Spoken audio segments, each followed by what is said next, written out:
ஒரு கட்சி ஆரம்பித்து யாருமே ஒரு முதல் தேர்தலில் கூட சந்திக்கிறதுக்கு முன்னாடியே ஒரு சிபிஐ விசாரணை வளையத்துக்குள்ளே வந்துட்டாருங்கும் போது எந்த அளவுக்கு அரசியல் அனுபவம் இல்லைங்கிறது காட்டு. ஏன்னா ஒரு கரூர் நடந்த ஒரு அந்த துயர இல்லைங்க, அரசியலில் அவர் ஒரு 2ஆம் கிளாஸ் ஸ்டூடெண்ட் பாருங்க. என்னன்னா அவருக்கு ஒன்றும் தெரியல. ஒரு படத்தை இத்தனை வருஷம் நான் என்ன சொன்னேன், கிட்டத்தட்ட 100 படங்களுக்கு மேலே நடித்த ஒரு நடிகருக்கு வெற்றி படங்கள் கொடுத்தவருக்கு, ஒரு 20 படங்கள் 30 படங்கள் மிகப்பெரிய வெற்றி படங்கள் ஆனவருக்கு இந்த அனுபவம் இல்லை, தெரியலன்னா அல்லது தெரிஞ்சுக்கிட்டே செய்யலையா? அப்போ என்ன தெரிஞ்சுக்கிட்டே செய்யாமலாம் இருக்க மாட்டேங்க. ஏன்னா உங்கள் படம் நீங்கள்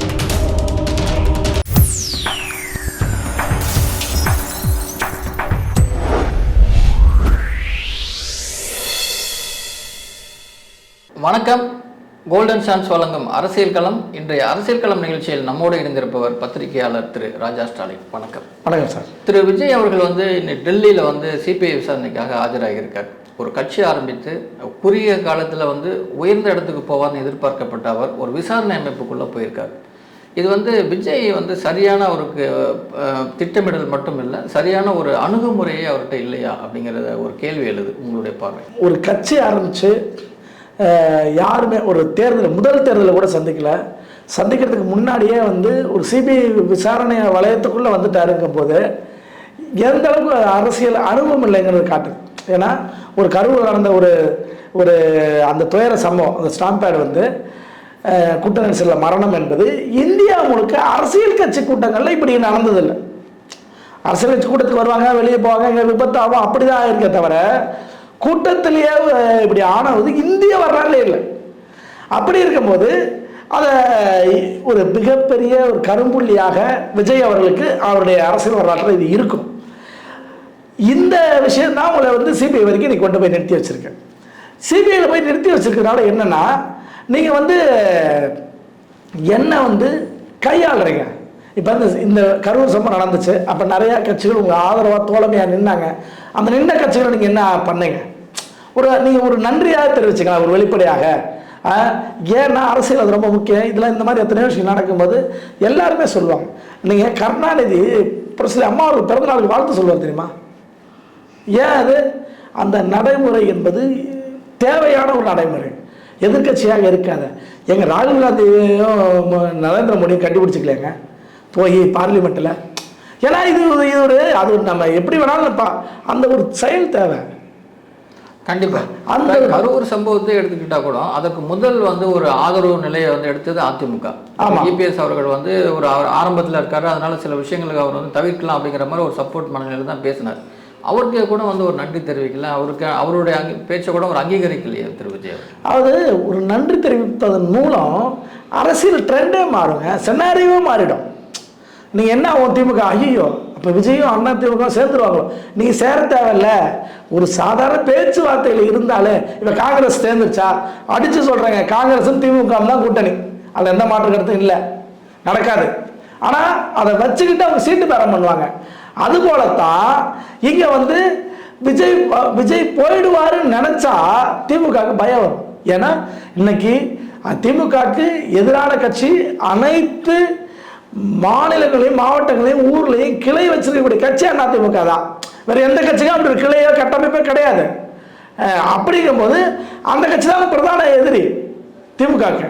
அப்போ அப்படிங்கும்போது அவர்களோட சேர்ந்துடுறாங்கன்னு வச்சுங்களேன். பாமக சேர்ந்ததுக்கு அவ்வளோ அள்ளு விடுதில்லை, அவங்களுக்கு பயம் வருதில்ல, ஐயோ ஆட்சி மாற்றம் ஆயிடுமோன்னு பயப்படுறாங்கல்ல திமுக. அப்போ அதே நிலை தானே இவங்களுக்கும். இவங்களுக்கு அதை விட கூடுதலாக இருக்கும். ஆனால் எப்படியும் நம்ம குறைச்சாலும் மதிப்பிட விஜய் அவர்கள் வாக்கு என்பது நல்லா வாங்குவாங்க. அந்த வாக்குங்கிறது அதிமுக அன்னைக்கு போய் சேரும்போது இதாக இருக்கும். ஆனால் அவர் சொன்ன சும்மா சாதாரணமாக ஒரு எடப்பாடி கொடுத்த ஆதரவை இவர்கள் கூட்டணி கணக்கோட பேசி அவருடைய பேச்சாளர் தொடர்ந்து திமுகவுடைய பேச்சாளர் அதிமுக கூட்டணி கேட்குது, ஏங்குறாங்க கூட்டணிக்கு. பாஜக என்ற ஒரு வலிமையான கட்சி இருக்கு. அந்த அணி இருக்கிற திமுக கழிச்சிட்டு பார்த்தீங்கன்னா அந்த அணி இருக்கிற காங்கிரஸ், விடுதலை சிறுத்தைகள், கம்யூனிஸ்ட் இவங்க வாங்குற மொத்த வாக்கு சதவீதமும் பாஜகவின் வாக்கு சதவீதத்தை விட குறைவு. கடந்த நடந்து முடிந்த பாராளுமன்ற தேர்தலில் நீங்கள் பழைய பாஜக ஒரு 10 ஊரில் ஒரே ஒருத்தர் இருந்த கட்சியெல்லாம் மாறிடுச்சு. இப்போ பாஜக இல்லாத கிராமமே இல்லை. அதிமுக அளவுக்கு வளரல. ஊரில் வந்து 100 பேர் 200 பேர் வச்சுக்கிட்டு கிளை இல்லை. ஆனாலும் அங்கே 4 பேர் வச்சுட்டு ஒரு கிளை இருக்கு. ஆனால் அப்போ அது கிடையாது பாஜகவுக்கு. அப்போ அப்படிப்பட்ட ஒரு இடத்துல இருக்கும்போது பாஜக ஏன் கூட்டணி கேட்குறாங்க? பாஜகவோடு வந்தால் நாம் வெட்டு, அதாவது அதிமுக அணியில் நாம் சேர்ந்தால் வெற்றி பெறுவோம்னா பிற கட்சிகள் நினைக்குது. ஆனால் தான் அன்புமணி வராரு. அன்புமணி வருகை என்பது தெளிவாக சொல்றாருங்க. அன்புமணி என்டிஏ கூட்டணியில் சேரல, அந்த வார்த்தையை அவர் பயன்படுத்தவே இல்லை. அதிமுக தலைமையிலான அணியில் நாங்கள் சேர்ந்திருக்கோம் பேசுகிறேன். அப்போ என்ன அர்த்தம்? அதிமுக தான் தமிழ்நாட்டு தேர்தலில் தலைமை. தமிழ்நாடு தேர்தல் சட்டமன்றமாக இருக்கட்டும், பார்லிமெண்டாக இருக்கட்டும், உள்ளாட்சி தேர்தலாக இருக்கட்டும், அவங்க தான் தலைமை அப்படின்னு. அப்போ இது போலான ஒரு நடைமுறையை விஜய் அவர்கள் கடைபிடிச்சிருக்கணும். ஏன் கடைபிடிச்சிருக்கணும்னா, இது கடைபிடிப்பு தான் அரசியல் சாணக்கியத்தனம். இந்த அரசியல் சாணக்கியத்தனம் இல்லைன்னா தமிழ்நாட்டு தேர்தலில் நீங்கள் எடுபட மாட்டீங்க. என்ன பண்ணுவீங்க? உங்களுக்கு என்ன சாய்ஸ் இந்த தேர்தலில்? சரிங்க, இந்த தேர்தலில் நீங்கள் தோத்துறீங்க, ஓகே விட்டுருங்க. அடுத்து 31 பர்ஃபார்ம் பண்ணுவீங்களா? எப்படி பர்ஃபார்ம் பண்ணுங்க? அப்பயே நீங்கள் அப்போ 5 வருஷத்துல கட்சி வளர்த்துறீங்களா? 5 வருஷத்துல கட்சி வளர்த்து நான் எந்த கட்சியும் ஆட்சிக்கு வரட்டுங்க, திமுக ஆகட்டும் அதிமுக ஆகட்டும், 5 வருஷத்துக்கு அடுத்து விஜயின் நிலைமை என்ன? 5 வருஷத்துல நீங்கள் எல்லா கிராமத்துலையும் கட்சி வளர்த்துருவீங்க. 5 வருஷத்துல நீங்கள் உங்களுடைய மாவட்ட செயலாளர் எல்லாரும் மக்களுக்கு தெரிகிற மாவட்ட செயலாளர் மாறிடுவாங்களா? இந்த 2 வருஷத்துல பண்ணாதான் இப்போ புதுசாக பண்ணிடுவீங்களா? விக்கிரவாண்டி கூட்டம் எப்போ போட்டீங்க? இப்போ என்ன நடக்குது? ஏறத்தாழ 2 வருஷம் கிட்ட வந்துருச்சு. எந்த மாவட்ட செயலர் பேர் வெளியே தெரியும்? அதிமுக மாவட்ட செயலர் பேர் கேட்டால் 10 பேர் சொல்லுவாங்க. திமுக மாவட்ட செயலர் பேர் கேட்டீங்கன்னா ஒரு 10 மாவட்டத்தில் பேர் சொல்லுவாங்க. சாதாரண அரசியல் இருக்கிறவங்க போய் மாவட்டத்தில் திமுக மாவட்டத்தில் பேர் சொல்லுங்கன்னா சொல்லுவாங்க. ஆனால் உங்கள் மாவட்டத்துக்கு பேர் தெரியுமா? எம்ஆர் விஜயபாஸ்கரும் கரூர் சம்பவமே இருக்குமா? இவர் நம்ம தாவேக்காவுடைய மதியழகனும் இவர் நம்ம செந்தில் பாலாஜி 3 பேரும் போட்டிடுறாங்க ஒரே தொகுதியில். யாருக்கு செல்வாக்கு இருக்கும்? நேரடி போட்டி யாருக்கு இருக்கும்? செந்தில் பாலாஜிக்கு எம்ஆர் விஜயபாஸ்கருக்கு தான் இருக்கும். அப்போ தாவேக்கா அந்த இடத்துல இருக்காது. தாவேக்காவுடைய முதிர்ச்சியின்மை தான் இந்த செயல். விசாரணையாக இருக்கட்டும், சிபிஐ விசாரணையாக இருக்கட்டும், அரசியலில் இன்னைக்கு வரைக்கும் தோழமை சக்திகளை வளர்க்காமல் இருக்கிறது. இப்போ அதிமுக ஒரு பிரச்சனைனா அவர்களுக்கு ஆதரவாக கருத்து கொடுப்பதற்கு தோழமை கட்சிகள் இருக்குது. தப்புன்னு நம்ம இல்லை, இது வந்து திமுகவுடைய சதின்னு பிஜேபியும் அன்புமணி அவர்களோ கூட்டணி இன்றைக்கி தாங்க வந்திருக்காங்க, வரலாறு காலத்திலே பேசுவாங்க. ஏன்னா அது தோழமை சக்திகள். வைகோ உட்பட பேசுவார். இந்த ஆளுமை தான் அரசியலுக்கு தேவை. அது இல்லைன்னா கட்சி காணாமல் போயிடும். அரசியலில் வந்து எதிர்கட்சி வந்து என்பது என்னன்னா சாதாரண பிரச்சனை கூட வந்து ஊதி பெரிதாக்குவாங்க. ஆனால் வந்து திரு விஜய் அவர்கள் வந்து எவ்வளோ பெரிய பிரச்சனைலாம் சைலண்டாக இருக்கார். இப்போ சமீபத்தில் என்னென்னா அவருடைய படத்துக்கே வந்து அவர் பேசாமல் இன்ன வரைக்குமே பேசாமல் இருக்கார். அதனால் அவருக்கு அரசியல் பண்ண தெரியலையா, இல்லை அரசியல் வந்து ஒரு தெளிவின்மை இருக்கா? இல்லைங்க, அரசியலில் அவர் வந்து ஒரு 5ஆம் கிளாஸ் ஸ்டூடெண்ட் மாதிரிங்க. என்னென்னா அவருக்கு ஒன்றும் தெரியல. ஒரு படத்தை இத்தனை வருஷம் நான் என்ன சொல்கிறேன், அவர் ஃபீல்டு. நீங்கள் படத்தை ரிலீஸு, அதில் இருக்கக்கூடிய பிரச்சனை, அதோடைய சென்சார் பிரச்சனை, இது எல்லாமே அவருடைய பிரச்சனை. அவர் இண்டஸ்ட்ரிக்கு புதுசு கிடையாது. அவர் எத்தனையோ படங்கள் நடித்தவர், எத்தனையோ படங்களை பார்த்தவர். இன்னும் சொல்கிறோம், சில படங்களை ப்ரொடியூஸும் பண்ணியிருக்காரு. என்ன ப்ரொடியூஸ் பண்ணுறத ப்ரொடியூசர் குழு தான் வந்து மேனேஜ் பண்ணும். அப்போ அப்படிங்கும்போது அந்த அனுபவம் இருக்கும். அப்படிப்பட்ட நீங்களே வந்து ஒரு சென்சாரில் யூஏ சர்டிஃபிகேட் வாங்குறதுல அவ்வளோ பிரச்சனை உங்களுக்கு இருக்குன்னா நீங்கள் ஆட்சி தேர்தல் எப்படி நடத்துவீங்க? எப்படி உங்களுக்கு தெரியும்? நீங்கள் என்ன சென்சார் போடலைங்க. இதை விட விடுதலை போராட்டத்தை பற்றிலாம் எடுத்த படங்கள்லாம் இருக்குது. இப்போ சல்லியர் படம் கூட வந்துச்சு. ஏன்னா அதுக்கு எவ்வளோ நெருக்கடிகள் இருந்துச்சு. அதுக்கு இது பண்ணி இன்றைக்கி ஓடிடியில் சென்சார் சர்டிஃபிகேட் வாங்கி படத்தை வெளியிட்டாங்க. அப்போ அதெல்லாம் முடியும் போது ஏன் உங்களால் முடியாது? அது ரீமேக் படம், ஆல்ரெடி ஒரு கதை, பாலையா நடித்த படம், அதோடைய ரீமேக் கதை. அப்போ ஆல்ரெடி பாலையா படத்தை வாங்கியிருக்காங்கல்ல, அதே காட்சிகள்லாம் நீங்கள் அமைக்கிறீங்க. பெருசாக நாங்கள் மாற்றங்கள் இல்லைல்ல. அப்போ ஏன்னா அதுதான் உங்களுடைய முதிர்ச்சியின்மை. நீங்கள் அனைத்து பிரச்சனையும் அட்ரஸ் பண்ணாமல் தப்பிக்கிறேன்னு நீங்கள் நினச்சிருக்கீங்க. ரஜினிகாந்த்கிட்ட கூட ஒரு நேர்மை இருக்குங்க. டப்புன்னு ஏற்பட்டு வருவார், போவார், மைக்கை நீட்டி ஒரு கேள்வி கேட்டாங்கன்னா பொலிட்டிக்கலாக அந்த கேள்விக்கு பதில் சொல்லுவார். அது அவர் ட்ரிகராகி தப்பாக சொல்லி அல்லது சமுதாயத்துக்கு எதிராக பேசி நிறையா சிக்கலும் வந்திருக்கு. ஆனால் அதை தாண்டி பேசிட்டு இருக்கு, இன்றைக்கி பேசிட்டு இருக்காரு. தூத்துக்குடி சம்பவத்துக்கு போராடுறவங்க எல்லாமே சமூக விரோதின்ட்டாரு. அப்போ போராடுறவங்களாம் நீ சொல்லிட்டியான்னு சொல்லி மிகப்பெரிய அளவுக்கு ஒரு இது நெருக்கடி வந்துச்சு. அப்போ இது போல தான். ஆனால் இதில் எதையும் விஜய் மாற்றலை. ஆனால் சௌரியன்னு நினச்சிக்கிறாரு. நீங்கள் அரசியலில் பேசுகிற அதாவது பாசிட்டிவ் விளம்பரம், நெகட்டிவ் விளம்பரம்லாம் கிடையாதுங்க. அரசியலில் எல்லாமே விளம்பரம் தான். எல்லாமே உங்களுடைய செல்வாக்கை உயர்த்தி கொள்வதற்கான ஒரு வாய்ப்பு தான். அதை பயன்படுத்திக்கணும். ராமதாஸ் பார்த்துருக்கீங்களா? 30 வருஷம் தைலாபுரத்தில் தான் இருப்பார். அவர் சென்னைக்குள்ளே கிடையாது. ஆனால் வாரம் பத்திரிகையில் கட்டாயம் அவரை பற்றி ஒரு பெரிய செய்தி வரும். அது முதல் செய்தி வருதா, ரெண்டாவது செய்தி வருதாங்கன்னா இல்லை, ஒரு செய்தி கட்டாயம் வரும். எதையாவது அறிக்கை விடுவார், எதையாவது பிரச்சனை பண்ணுவார். அந்த கூட்டணியில் இருந்துட்டு கூட்டணிக்கு பற்றி அறிக்கை விடுவார், கூட்டணிக்கு மார்க் போடுவார். திமுக கூட்டணியில் இருப்பார், என்னுடைய மார்க்கில் மைனஸ் மார்க் தான் திமுக, ஆனால் கூட்டணியில் இருப்பார். பிஜேபி கூட இருப்பார், பிஜேபி கூட பிஜேபி நான் மார்க் போட்டேன்னு சொல்லுவார். ஏன்னா அரசியல் எதாவது ஒன்று பேச போடுவார், நிழல் பட்ஜெட் போடுவார், வேளாண்மை பட்ஜெட் போடுவார். இதையெல்லாம் பண்ணுறதுனால அடிப்படையில் பேசு பொருளாகவே இருந்துக்கிட்டே இருப்பார். அதுதான் பொலிட்டிக்கல் நிற்கிது. இதை தான் திருமாவளவனும் ஃபாலோ பண்ணார். ஓகே அப்படின்ட்டு அவருமே பேசு பொருளாக இருந்துகிட்டே இருப்பார். பாருங்க, பேசு பொருளாக இல்லாமல் இருக்கிறது யார் பாருங்க, தேமுதிக மட்டும்தான். விஜயகாந்த் தான் ஃபேஸு. விஜயகாந்த் பேசினா செய்தி, விஜயகாந்த் இல்லைனாலும் இப்போ அமைதியாக இருக்குது. இப்போ அந்த கட்சி யாரோ ஒருவருடன் கூட்டணி வைத்து கொண்டு தேர்தலை சந்திக்கணுங்கிற இடத்துல தான் அவங்க இருக்கிறாங்க. நாங்கள் தனிச்சு போட்டிங்கிற வார்த்தை அவங்க இது வரைக்கும் சொல்லியே பார்த்துக்க மாட்டேங்க பாருங்க. ஏன்னா தனிச்சு போட்டினா இந்த ரிசல்ட் நமக்கு தெரியும். ஆக அது கூட நாளைக்கு விஜய் மாறிடுவார். இன்னும் சொல்லப்போனால் ஒவ்வொரு 10 ஆண்டுகளும் ஒரு கட்சி வருங்க. 96 வைக்க வந்தார், அடுத்து ஒரு 10 வருஷத்தில் அவர் வலுவில் இருந்துட்டார். 2006 அப்படியே மெல்ல மெல்ல போனால் சீமான் வர ஆரம்பித்தார், திருமாவளவன் வந்தார், திருமாவளவனுக்கு அடுத்து சீமான் வந்தார், சீமானுக்கு அடுத்து விஜய் வராங்க. யாராச்சும் வச்சுருக்காங்களா? அதிகபட்சமாக 2 எம்எல்ஏ 3 எம்எல்ஏ 4 எம்எல்ஏ தான். இப்போ அதுவே பெரிய விஷயம் எடுத்து இப்போ தான் கட்சிக்கு அங்கீகாரம் கிடச்சிருக்கு இந்த சில ஆண்டுகளுக்கு முன்பு.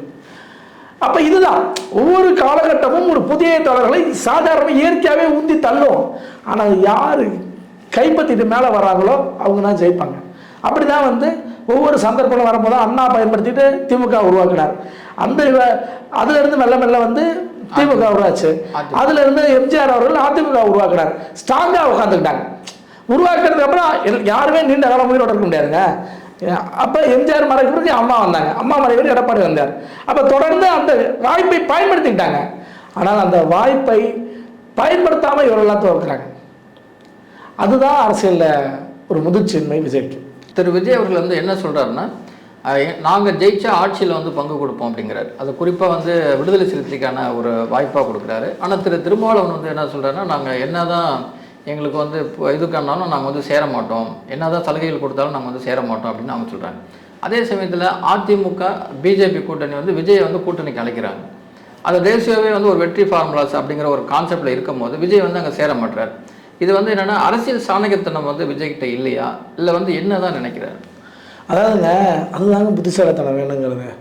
அரசியலில் ஒருத்தரை எதிர்த்த ஒன்றும் இல்லைங்க. 59 இந்திய எதிர்ப்பு போராட்டம் நடக்குது. என்ன அந்த காலகட்டத்தில் ராஜாஜி தான் இருக்கார். அவர் 67 மிகப்பெரிய சண்டை திமுகவுக்கும் அவங்களுக்கும்.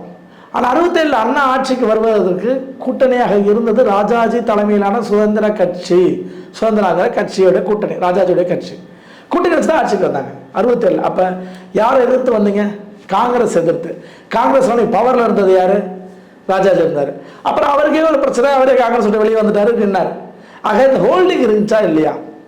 இந்த அரசியல் தேவைதான் இவற்றை இல்லைங்கிற. இப்போ நீங்கள் பிஜேபி அதிமுகவையோ அல்லது திமுகவையோ நீங்கள் சேர்ந்துட்டு போயிட்டீங்கன்னா இன்னைக்கு உங்களுடைய ஃபேஸ் வேல்யூக்கு குறைந்தபட்சம் சாலிடாக 40-50 சீட்டு கொடுப்பாங்க.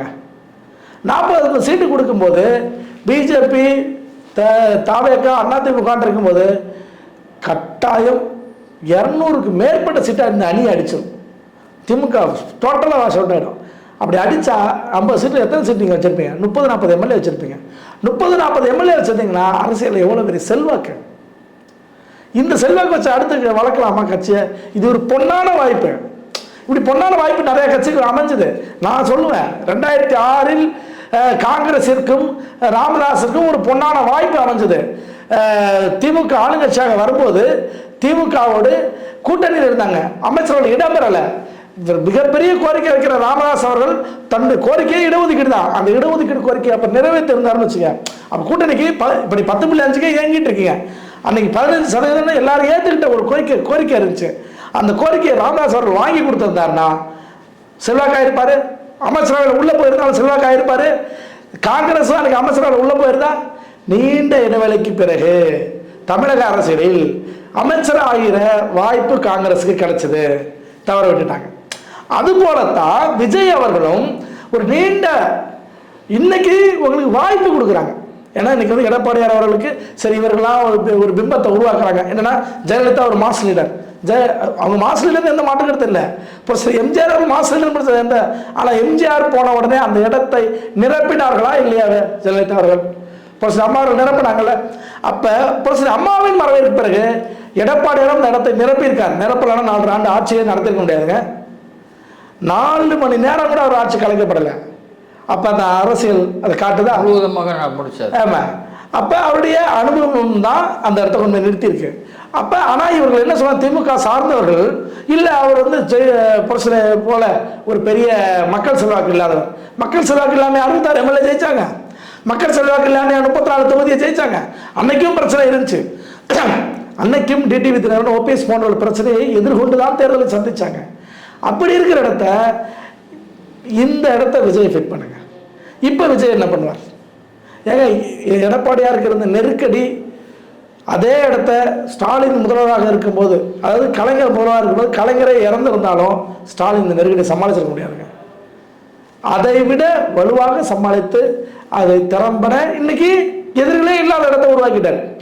நீங்கள் எதிர்ப்பு குரல் கொடுத்த அத்தனை பேருமே இன்னைக்கு சைலண்ட் மோடுக்கு போயிட்டாங்க. அது எடப்பாடியோட ஆளுமை. இவர்களுக்கு அந்த ஆளுமை இல்லை. அதனோட தான் நீங்கள் இந்த கூட்டணிக்கு வராங்கும் போது நான் இல்லை நீங்கள் வரீங்களா வரலையமா நான் வருவாங்க ஒரு மித்தையாவது உருவாக்கணுங்க. அது கடைசியில் பண்ணிக்கலாம். இப்போ உங்கள் கட்சியிலேருந்து அவன் வெளியே போகிறதுக்கு தயாராகல, எல்லா கட்சியிலேருந்து உங்கள்கிட்ட வரான்ல, அதே போல் உங்கள்கிட்ட இருந்து வெளியே போவானா போக மாட்டானா? கண்டிப்பாக. இதில் இன்னொரு கேள்வி வந்து என்னென்னா, தொண்டர்களாக இருந்தது தான் கட்சி, குறிப்பாக வந்து அதிமுக கட்சின்னு திரு இபிஎஸ் அடிக்கடி வந்து சொல்வார். ஆனால் திரு விஜய் கட்சியில் வந்து தொண்டர்கள் வந்து இன்னும் ரசிகர்களாகவே இருக்காங்களே. அதாவது எம்ஜிஆர் கட்சி ஆரம்பிக்கும் போது கூட பிரச்சனைகள் இருந்துச்சு. இப்போ அவருடைய உழவு சுற்று வாலிபன் படம் வரும்போது ஏறத்தாழ 17 ரசிகர்கள் திமுகவால் தாக்கி கொல்லப்பட்டார்கள். ஆனால் அதை எதிர்கொண்டாங்க. அதை எதிர்கொண்டு தான் 77 இந்த படம் ரிலீஸு. ஆனால் 77 தேர்தலில் ஆட்சியை பிடிச்சிட்டாங்க. திண்டுக்கல்ல போட்டிட்டு எம்ஜிஆர் வெற்றி பெற்றார். ஆக இந்த பயிற்சி இருக்குல்ல, தொண்டர்களாக ரசிகர்களாக இருந்து அவர்களை தொண்டர்களாக மாறுகிற பயிற்சி, அந்த பயிற்சி முதல்ல எங்கேருந்து பிறந்துச்சுன்னா எம்ஜிஆருக்கு போன்றவர்களுக்கெல்லாம் அவர்கள் அதிமுக திமுகவில் 50ல் இருந்தே இருந்தவங்க. நெடுஞ்செழியனாக இருக்கட்டும், அவர் கூடயே வந்த நெடுஞ்செழியன் போன்றவர்களும் சரி, மற்றவர்களும் சரி, அரசியலில் அனுபவம் உள்ளவர்களாக இருந்தாங்க. அந்த அனுபவம் தான் அவர்களை வெற்றி பெற வச்சது. ஒரு தனிநபர் வந்து ஒரு கட்சியை இயக்கணும் முடியாது. தனிநபர் ஒரு கட்சியுடைய பிரதான முகமாக இருக்கலாம். ஆனால் கட்சியில் வேலை செய்வதற்கு கேடர்ஸ் வேணும். அந்த கேடர் தான் கட்சியுடைய உயிர். அந்த கேடர்ஸை போலீஸ் எதிர்த்து பேச தெரியணும். அது நியாயமான விஷயத்து மக்களுக்கு தேவையான விஷயங்களை போராடி பெற தெரியணும், போராடி அந்த விஷயத்தை சாதிக்க தெரியணும். இதையெல்லாம் அதிமுக கட்சிக்கு திமுக கட்சிக்கு இருக்கு. அதன் அடிப்படை தான் வந்தாங்க. ஆனால் இவர்கள் வந்து அப்படி இல்லை. போராட்டம் பண்ணுறா போலீஸ் தடுத்தோடனே கையை பிடிச்சி கிடைக்கும். என்ன பண்ணுவீங்க? ஒரு சேனலில் பேட்டி எடுக்கிறான், துண்டத்துக்கு மேலே போட்டு கழுத்தை முறுக்கிறான் ரிப்போர்ட்டர். ஆமாம், திடீர்னு இப்போ நீங்கள் இழுக்கும் போது பக்கத்தில் இருக்க இன்னொருத்த போதையா சார் என்ன பண்ணிடுறான், இழுத்துறான்னு வச்சு என்ன பண்ணுங்க, அவன் தமாசு கூட போட்டுக்கிட்டான். அவனுக்கு நோக்கம் கிடையாது, சும்மா போட்டவனுக்கு ஒரு நோக்கம் கிடையாது. ஆனால் கூட இருக்க இன்னொரு போதையா சார் புட்ராம மச்சான் இல்லைடான்னு இழுத்தான்னு வச்சுங்க, அந்த ரிப்போர்ட்டர் நிலைமை என்ன இருக்கும்? Senior reporter, NDTV reporter. ஆக இப்படியான அரசியல் முதிர்ச்சி இல்லாத ஆட்களை வச்சுக்கிட்டு நீங்கள் எப்படி தேர்தலை போட்டிடுவீங்க? அது இவரே காட்டுது. அது சொல்கிறார்ல, மதுரை மத்தி விஜய், மதுரை கிழக்கு விஜய், மதுரை திருப்பரங்குன்றம் விஜய்.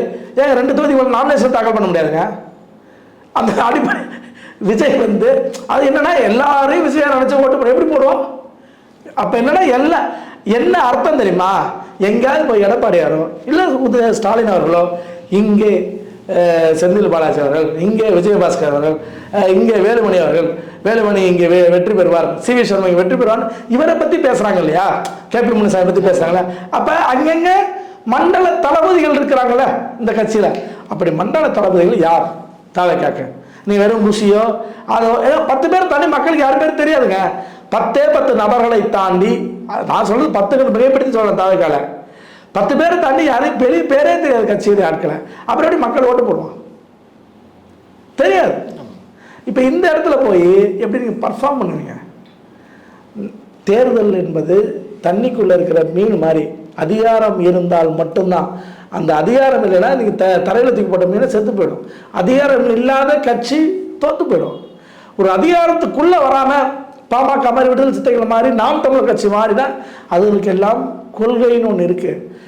அவர்கள் ஜாதி சார்ந்த கொள்கை, நாம் தமிழருக்கு இனம் சார்ந்த ஒரு கொள்கை, அந்த கொள்கை உயிர்ப்போட வச்சுக்கிறோம். நீங்கள் ஜெயிக்கிறாங்க தோக்குறாங்கிறத தாண்டி ஒரு மினிமம் பர்ஃபார்மன்ஸ் இருக்கும் அவங்ககிட்ட. ஒரு 20 லட்சம் ஓட்டு அவங்களால வாங்க முடியும். விடுதலை சிறுத்தைகளாக அவர்கள் தமிழ்நாடு முழுக்க அவரால் கட்சி நடத்த முடியும். அவரால் ஒரு 10 லட்சம் ஓட்டு வாங்கி தனிப்பட்ட முறையில் வாங்கி காட்ட முடியும். கூட்டு நடத்த முடியும். எங்கேயும் கூட்டம் நடத்தவே தடுமாற இடத்துல இந்த 3 கட்சிகளுமே கிடையாது.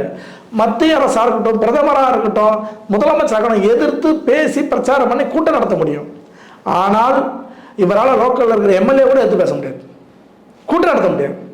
கூட்டம் நடத்த முடியாதான் நீங்கள் அந்த கூட்டம் இப்போ போகிறாரா பயணம்? ஏன் போகல? ஏன் உங்களால் பயணம் போக முடியல? எடப்பாடி அதை இங்கே கரூர் சம்பவத்துக்கு பிறகு எடப்பாடியார் பஸ்ஸை நிறுத்தினாங்க. என்ன நாங்கள் பஸ் திருப்பி அதை பற்றி ஸ்டார்ட் பண்ணாங்களா? மறுபடியும் போச்சா? அதை தாண்டி பொதுக்கூட்டம் நடக்குதா? பொதுக்கூட்டத்துக்கு எடப்பாடியார் போயிட்டே இருக்காரா? பேசுகிறாரா? நயனா நாகேந்திரன் போகிறாரா? பேசுகிறாரா? இதை போல நடைமுறை ஏன் உங்கள் கட்சிக்கு இல்லை? ஏன்னா அவங்க அடிப்படையிலே ஒரு அரசியல்வாதியா இல்லைங்க.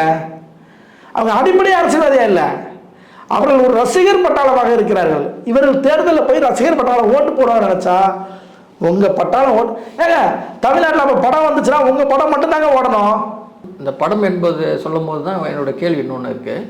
ஜென்ரலாக வந்து ஒரு எதிர்கட்சியோடைய வேலை என்னென்னா சின்ன விஷயங்களுக்காக, அதாவது மக்களுடைய சிறிய விஷயங்களுக்காக வந்து பெரிய அளவில் வந்து குரல் கொடுப்பாங்க. ஆனால் திரு விஜய் வந்து இது வரைக்கும் அந்த மாதிரி குரல் கொடுத்தது கிடையாது. குரல் கொடுக்க வேண்டிய இடத்துல வந்து ஒரு அமைதியாகிடார்.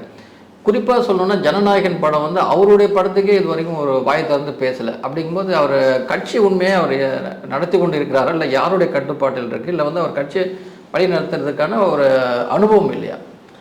அதாவதுங்க, அது வெறும் அனுபவம் இல்லாமல் மட்டும் சொல்ல முடியாது. அலட்சியம், ஒரு லத்தாஜினஸ். என்ன மக்கள் ஓட்டு போடாமல் போயிட போகிறான் அப்படிங்கிற மாதிரியான ஒரு நினப்பு. அந்த நினப்பு தேர்தலில் பாருங்க, வைகோ கூட இந்த சட்டமன்றத்துக்கு உள்ளே போடாமல் தடுத்துருச்சு. கமலஹாசன் இந்த அரசியலில் தோற்கடிக்கப்பட்டிருக்கார். என்ன வானதி சீனிவாசனுங்கிறது அந்த பகுதியை தாண்டி பெரிய அளவுக்கு அறியப்படாதவர். ஆனால் அவர்கிட்ட கமலஹாசன் தமிழ்நாடு முழுக்க இல்லை, இந்தியா முழுக்க பிரபலமான ஒரு நடிகர் தோத்துட்டார். இதுதான் அரசியல். இதை தெரியாதவராக விஜய் இருக்கிறார். நீங்கள் வந்து உங்கள் படம் இத்தனை சினிமா இண்டஸ்ட்ரியில் வந்து புது நடிகர் கிடையாதுங்க. நீங்கள் முதல் படம் ரிலீஸ் ஆகுது எனக்கு தெரியல, எப்படி சென்சார் போர்டு வாங்கணும்னு தெரியல, அந்த தயாரிப்பு குழுவுக்கு தெரியல, இயக்குனர் குழுவுக்கு தெரியலன்னா அது வேற. கிட்டத்தட்ட 100 படங்களுக்கு மேலே நடித்த ஒரு நடிகருக்கு, வெற்றி படங்களை கொடுத்தவருக்கு, ஒரு 20 படங்கள் 30 படங்கள் மிகப்பெரிய வெற்றி படங்கள் ஆனவருக்கு இந்த அனுபவம் இல்லை, தெரியலன்னா, அல்லது தெரிஞ்சுக்கிட்டே செய்யலையா?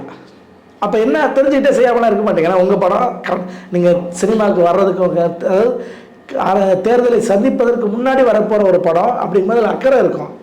ஆனால் அலட்சியம் இருந்திருக்கு. அந்த அலட்சியம் இருந்த விஷயத்தினால தான் அந்த ஒரு சென்சார் போர்டுடைய யூஏ சர்டிஃபிகேட்டு ஒரு ரீமேக் படங்க, பாலையா நடித்த ஒரு ரீமேக் படம். அந்த ரீமேக் படத்தில் கூட உங்களால் வந்து ஒரு சென்சார், இது ஆல்ரெடி வெளியே வந்த படம் தான், ஒரு புதிய படமாக வராங்க. எத்தனையோ போராளிகள் பற்றி படங்கள்லாம் வெளியே வந்திருக்கு. இது இப்போ சல்லியர் படம் கூட வந்திருக்கு யூஏ சர்டிஃபிகேட்டோட. திரையரங்கு கிடைக்கல, கம்மியாக. ஆனால் கம்மியான திரை கொடுத்தோம்னா ஓடிடியில் விட்டாங்கன்னு தவிர அது அனுமதியில் இருந்த பிரச்சனை இல்லை. ஆக ஒரு சின்ன டைரக்டர் ப்ரொடியூசரால் பண்ண முடிஞ்ச விஷயத்தை ஏன் உங்களால் பண்ண முடியல? இப்போ இதுவே இப்படியே இந்த நிலைமையில் இருக்கீங்கன்னா நீங்கள் எப்படி வந்து அரசியலை பர்ஃபார்ம் பண்ணுவீங்க? என்னன்னாங்க, அரசியல் வரணுங்கிற ஆர்வத்தில் அன்னைக்கு பிஆர்ஓ சொன்ன ஸ்ட்ராட்டஜியில் இவர் போய் அனிதா வீட்டுக்கு போனாரா, தூத்துக்குடி துப்பாக்கி சுடுற வீட்டுக்கு போனாரா? ஆனால் இப்போ அரசியல் கட்சியாக மாறினதுக்கு பிறகு கவினுடைய மரணத்துக்கு படுகொலைக்கு போயிருக்கணும்ல, சஞ்சய் ஏன் போல? அப்போ பிஆர்ஓ சொன்னாங்க நீங்கள் நடிகராக நீங்கள் போயிட்டீங்க, அலோவ் பண்ணிட்டாங்க, இப்போ அரசியல் கட்சியாக மாறிட்டீங்க, இப்போ போக அலோவ் பண்ண மாட்டாங்க. ஏன் மாட்டாங்கன்னா நீங்கள் எதிர்த்து தான் வந்தாங்க. நான் என்ன சொல்கிறேன், உங்களுக்கு சிஎம் சீட்டு வேணுங்க, ஆல்ரெடி ஒரு சிஎம் ஒருத்தர் சிட்டிங் இருக்காரு, வாப்பா வந்து உட்காருப்பா ராசா சிஎம் சீட்டுன்னு சொல்லுவாங்களா? அதை நீங்கள் போராடி தாங்க ஜெயிக்கணும். அந்த சிஎம் சீட்டை நீங்கள் போராடி ஜெயிக்கணும். எம்ஜிஆர் உள்ளே வரும்போது தன் சக நண்பன் இவரும் சேர்ந்து தான் 71 அவர் மெஜாரிட்டி வர வச்சார் ஆட்சி அதிகாரத்துக்கு. யாரை? கலைஞரை. அப்படி உதவிட நண்பனைய அதிகாரத்துக்கு விட தடுத்தவர் கலைஞர். ஏன்னா அந்த சிஎம் சீட்டுடைய பவர் கூடயே இருந்தாலுமே, ஏங்க முக ஸ்டாலினை கலைஞர் உயிரோடு இருக்கிற வரைக்கும் எங்க ஆக்கினாராங்க முதலமைச்சரா? அக்கா தானே இருந்தாலும் சிஎம் சீட்டுக்குன்னு ஒரு மரியாதை இருக்கு. அப்படிங்கும்போது இவரை கூட்டி எப்படி உட்கார வச்சிருவாங்க? விஜய மக்களே எப்படி உட்கார வச்சிருவாங்க? தேர்தலை பற்றி தெரியாமல் இருக்காருங்க. நீங்கள் ஓட்டு வாங்குவீங்க, நான் இப்பயும் சொல்கிறேன், ஓட்டு வாங்குவீங்க. அதிகபட்சம் பாசிட்டிவ் ஸ்கோர் போட்டுங்க. உங்களுக்கு 8, 10 போடாதீங்க, 20 போட்டுங்க. 20 நீ 40,000 ஓட்டு தான் வாங்குவீங்க. எப்படி ஜெயிப்பீங்க? 40,000 ஓட்டு ஜெயிச்ச கட்சியை தான் ஒன்றை காட்டுங்க. ஒரே ஒரு சட்டமன்ற தமிழ்நாட்டில் நெய்வேலி மட்டும் ஒரு சின்ன சட்டமன்ற தொகுதி, அதில் மட்டும் ஒரு 60,000 ஓட்டு வாங்கினா ஜெயிக்கலாம். இது எல்லா தொகுதியிலுமே 80,000 ஓட்டாவது குறைஞ்சபட்சம் வாங்கினா தான் ஜெயிக்க முடியும். 70 மேலே ஒரு 80-90,000 வாங்கினா ஜெயிக்கலாம். இந்த ஓட்டு எங்கே வரும்? இது எவ்வளோ பர்சன்டேஜ் தெரியுமா? 40-41% இருந்தால் தான் நீங்கள் ஜெயிக்க முடியும். 36 வாங்கினா கூட ஜெயிக்க முடியாதுங்க தமிழ்நாட்டு அரசியலில். தமிழ்நாட்டு அரசியல் எந்த கட்சியுமே 20% வாங்கினதே கிடையாது. வைகோ மிகப்பெரிய பர்ஃபார்மன்ஸாக 8 வாங்கினார், விஜயகாந்த் 8 வாங்கினார், அவர் சொந்த தொகுதியில் வாங்கினார். விருத்தாசலங்கிற ஒரே ஒரு தொகுதியில் 40% வாங்கினார். ஆனால் அடுத்து பக்கத்து தொகுதியில் தோத்துட்டாங்க. அவ்வளோதான் நிலைமை. ஒரே ஒரு விஜய்க்கு வேணால் ஒரு சட்டமன்றம் போகலாம் வரலாம், செங்கோட்டை போட்டால் அதில் புரியுது. ஒரு 4 பேர் சட்டமன்றத்துக்குள்ளே போய் நீங்கள் என்னத்தை பண்ணிவிடுவீங்க? தமிழ்நாடு சட்டமன்றத்தில் உள்ளே போய் அட்டன் பண்ணிவிடுங்களா? முதல்ல அதிமுக இருந்தால் நல்லபடியாக உங்களுக்கு நல்லது. திமுக சட்டமன்றத்தில் விட மாட்டான். நீங்கள் யோசிச்சு பாருங்க. ஏன் திமுக விட மாட்டாங்கன்னா, திமுக அம்மா அவர்கள் இறந்ததுக்கு பிறகு ஒரு சலசலப்பு, அதிமுக வலுவாக இருக்குது, ஆட்சியில் இருக்குது. ஆனால் அந்த சலசலப்பை பயன்படுத்தி சபாநாயகரான இவரை தனபால கையை பிடிச்சி இழுத்து கீழே உட்கார வச்சாங்களா?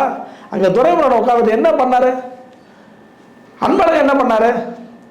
அப்படியே அவங்களே ஒரு சட்டசபை நடத்துகிறாங்களாம். அந்த சட்டம் எவ்வளோ அராஜக போக்கு பண்ணாங்க. யார்? ஒரு கட்சி வலுவாக இருக்கும் போதே அந்த கட்சியுடைய தலைவி இறந்துட்டாங்க. ஆனால் தொண்டர்கள் இருக்கிறாங்க, எம்எல்ஏக்கள் இருக்கிறாங்க, அதிகாரம் கையில் இருக்கு. அப்படி இருக்கும் போதே அவரை பண்ண தெரிஞ்ச திமுகவுக்கு 4 எம்எல்ஏ உள்ள விஜய் கட்சி போயிட்டாங்கன்னா திமுக என்ன ஆகும்? திமுக விஜய் என்ன ஆகும்? விஜய் கட்சி தாவேக்கு என்ன ஆகும்? விட்டுருவாங்களா திமுக? மிகவும் நன்றி சார். மிக்க நன்றிங்க.